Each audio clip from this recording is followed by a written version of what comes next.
Top quality और consistent performance के लिए सिर्फ सिल्वर पंप नाम याद रखना। સાથે હું છું જયેશ। વડોદરામાં બ્રિજ દુર્ઘટના જેવી ઘટના જૂનાગઢમાં થતા રહી ગઈ। જે વિગતો મળી રહી છે તે અનુસાર અહીં જૂનાગઢના માંગરોળમાં કોઝવે પરનો પુલ તૂટી પડ્યો હતો।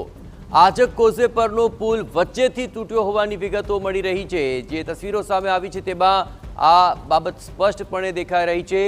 પુલનું સમારકામ ચાલુ હતું અને એવામાં આ સ્લેબ ધરાશયી થઈ ગયો। પુલ તૂટતા હિટાચી મશીન અને લોકો પણ નીચે ખાબક્યા હતા।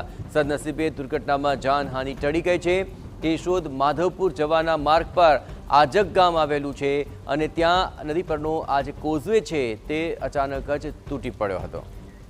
વધુ વિગતે વાત કરવા જોડાઈ રહ્યા છે ટીવી 9 સંવાદદાતા વિજયસિંહ। વિજયસિંહ, વડોદરા જેવી આ દુર્ઘટના થતા જૂનાગઢમાં રહી છે, કયા વિસ્તારની આ ઘટના છે અને હાલ શું પરિસ્થિતિ છે અને કેવી અગવડતાઓનો સામનો આ કોઝવે તૂટવાથી અહીંના સ્થાનિકોને કરવો પડશે?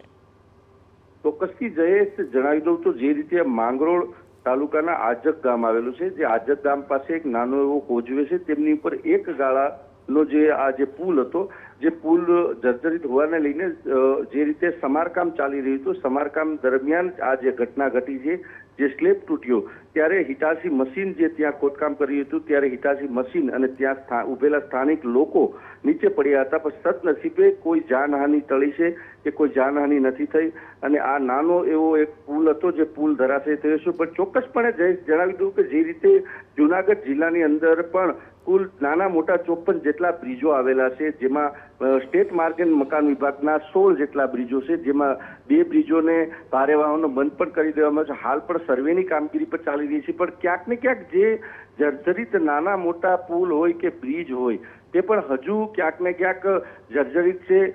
લોકોની પણ જાનહાનિ થઈ શકે કે તેનું તાત્કાલિક ધોરણે સમારકામ કરવું ખૂબ જરૂરી છે।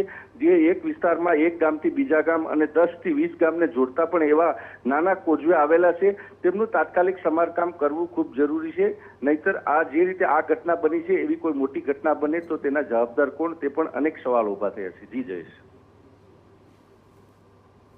આભાર વિજયસિંહ। તમામ ઘટના પર આપ નજર રાખતા રહેજો। તો જૂનાગઢ જિલ્લાની જો આખી વાત કરવામાં આવે તો નાના મોટા કુલ મળીને આવા 54 જેટલા બ્રિજ અને કોઝવે આવેલા છે કે જેની તપાસ થવી અત્યંત જરૂરી છે।